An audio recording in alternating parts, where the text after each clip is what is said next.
Bir zaman xalqın içində necə get gel vardı, onunla piknik yoxdu. Təndir o məngəl vardı. Yadı xeyr olsa o təndirlər, o külbə, bacalar. Hara getdi o adamlar, hanı o can qocalar. Qonşu famil yığışardık bir evə, hər gecə biz bərqərar idi ot üstə, çayımız, tüklücəmiz.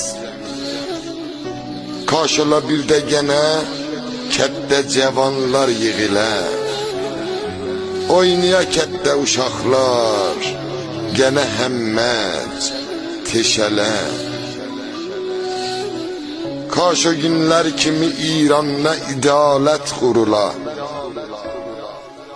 qırilər rişeyi təbiz, hamı insan bir ola.